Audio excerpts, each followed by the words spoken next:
This letter is, now this came in on the Jim Stone site and Joel posted it to his Facebook, so I've got it from there. Jim Stone? Jim Stone, the freelance reporter. Yeah, right.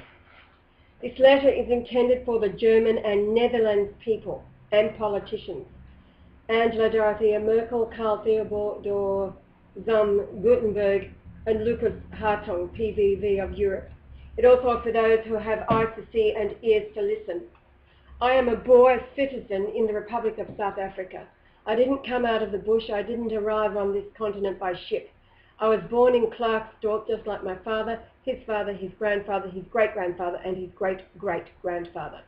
I'm not a farm owner, but a proud Afrikaner Boer Swedelander. I wrote this letter in a last desperate attempt to reveal the truth about the Volksmord, white genocide taking place in my country. I'm not a member of any political party, and I'm not writing a religious letter to promote any political or religious views. I simply wrote this letter to ask of Europe for financial assistance in an attempt to safeguard our women and children. If you find it fair that our elderly is being raped, strangled, mutilated, tortured, killed, babies strangled, raped, burned, chopped up for witch doctor medicine, muti, and for our women being raped for 14 hours by hundreds, penetrated with broken bottles, hanged, disemboweled, burned, decapitated, etc., then don't read any further. We are on the brink of a massive attempt by black people to exterminate the last white tribe in Africa, white population of Republic of South Africa. For those who say it won't happen, what happened in the Congo, Rwanda, Zambia and Zimbabwe? They slowly kill us to such an extent that we can't defend ourselves. For the last 13 years, I've been working in the mining industry, and I'm well aware of what groups of black people are capable of, and also listened firsthand how they plan to kill us. They call their extermination plan various names like Uhuru, Operation Vula, Iron Eagle, White Cleanup, and the new name is Revolution. It got so bad that I left my job in Woestenburg and moved to a small town in Transvaal, northwest, only to find the same thing there. I work in a factory with over 200 blacks who don't know or understand some of their languages. They discuss their plans openly because it is very uncommon for a white man to understand them. My point is the whole black population in the Republic of South Africa is aware and for it. At this stage, their sign is the death of Nelson Mandela. But things is so tense it could happen any second. Of course, he's an old man in his 90s. Nelson Mandela? He was 71 when he was released 22 years ago, so he's 93. Their plan is to block all entrances and exits of our town, and then by their masses enter the white neighbourhoods, killing all white people, everyone. This sound impossible? Ask those who live here. In a matter of an hour, they gather in groups of 70,000 and kill, rob, burn anything in their way. They loot every shop and government buildings in their way. It is happening right now.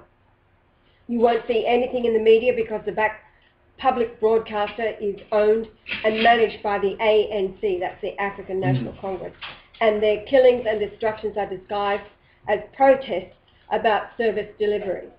You will see reports like protests erupt in Rustenburg with a picture of a burning tyre, but no mention and pictures of the businesses they loot, white women dragged from their cars and raped right on the spot by hundreds of barbarians, white people stoned to death, etc. Even our own Afrikaans newspapers don't recognise the Afrikaner Boers' right to their own ethnic identity anymore. Now they call us Afrikaners. Because of the fact that the media is controlled by this government, it's impossible to let the outside world see what's going on. The only way to reach each other countries is via social networks like Facebook, Twitter, etc.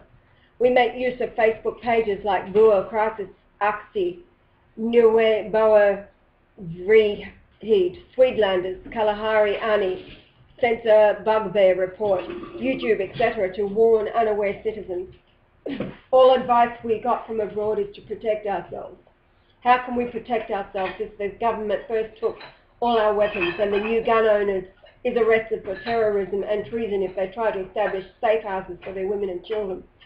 Deborah Mag is in jail for over 10 years without any conviction, only because they have seen what is coming and prepared themselves. Please don't waste time to correspond with political parties. They have their own agenda. The ANC leaders are all ex-convicts, rapists, murderers, fraudsters, arsonists and terrorists. You can do your own research on them. There are millions of foreign blacks in the RSA who simply buy identity books from government officials to get work on the mines, while white people are banned from jobs because they are white. The Afrikaner poor have escalated by 400% since 1994. In 10 years' time, there will be no farmers and no big five animals left in the RSA. So come visit and take pictures for your children. Everything in the RSA is falling apart. To get back to the point of funding of the Swedelanders, I agree with Mr. Lucas Hartong, PVV of the European Union, that not even €1 go to the corrupt ANC regime for their outrageous parties, weddings, holidays, cars, second houses, private armies, hotel stays, expensive bodyguards, top jobs for relatives, 5 wives and 21 children. Instead, help the Swedelanders with funds to assist them in their awareness campaign and emergency plan, called the NUD plan. Swedelanders are working since 2007 on an emergency plan to raise awareness and evacuate as many Boer Afrikaner citizens as possible when the revolution, as Julius Malema and Ronald Laloma refer to their plan, starts. That's what I was reading today from June the 19th in Durban. If you want to live, leave, they warn us. Land grabs have already started. Yet none of the 65,000 plus farms that the ANC bought at cut rate prices for blacks now produce any food whatsoever.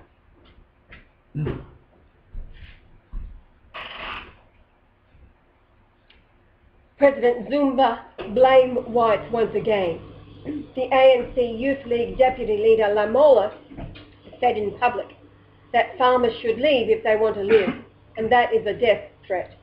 The Swedelanders organisation is funded by donations only.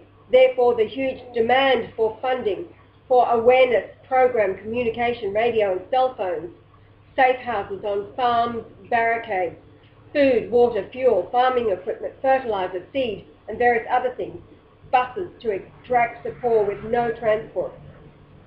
Then preparations for the big camp, which should be kept secret for our own safety. Furthermore, I request funding for our leadership to meet with your government officials ASAP to put our case plan as well as evidence of all mentioned in this letter before you. Our leadership will discuss the emergency plan as well as political points and evidence of the genocide already taking place. Please, please, please, please, I beg of you to hear our case before a whole nation is destroyed in the blink of an eye. I will probably be assassinated or die in a mysterious way if I give my name, but here it is. Andre Els, E-L-S, he's got his Yahoo site. He says, please send this letter through the whole world. He says, poor my creech, must be hear my cry. Contact Swedelanders at navray, swedelanders.co.za.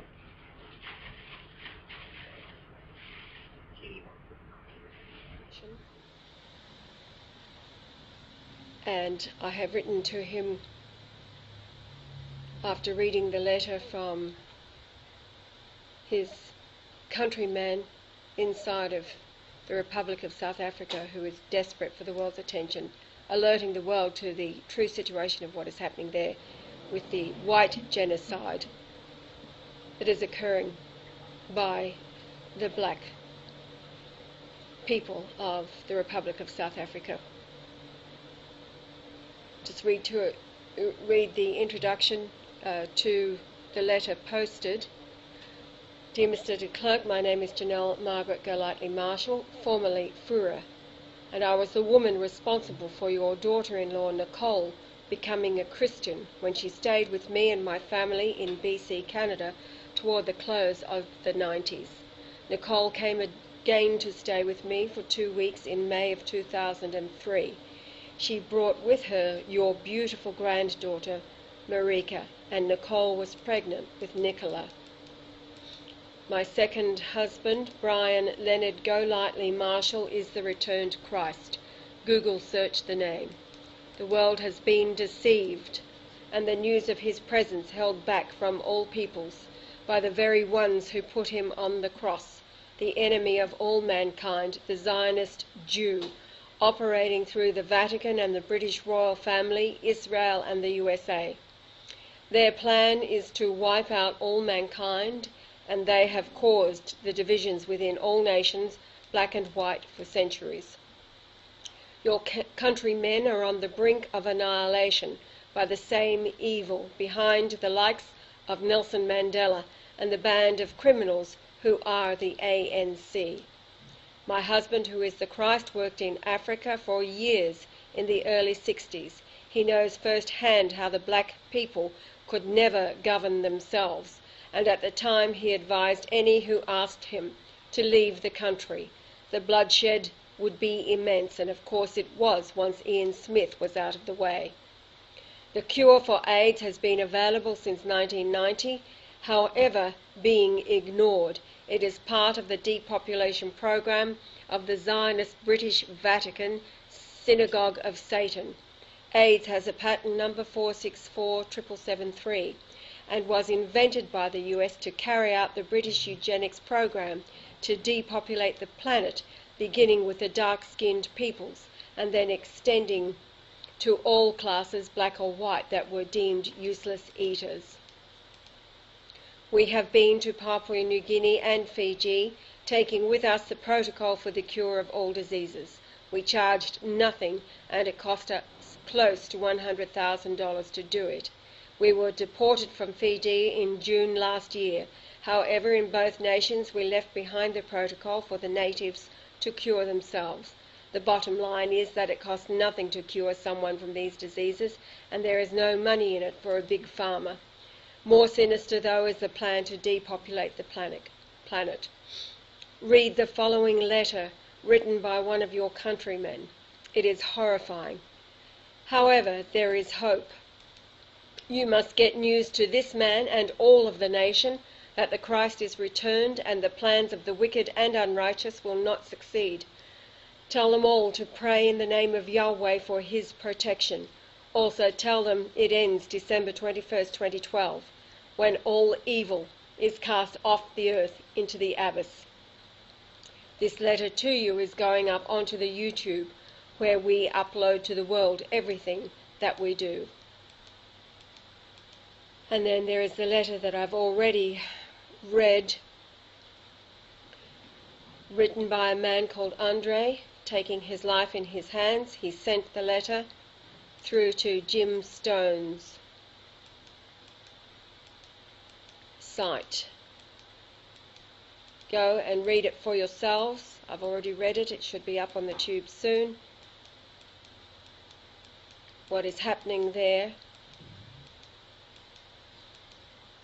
is a direct result of the Zionist Jew who calls themselves Jews and are not, operating through the Vatican, who love Nelson Mandela, the British royal family, who are always behind the scenes, the Rothschilds, Israel, the USA.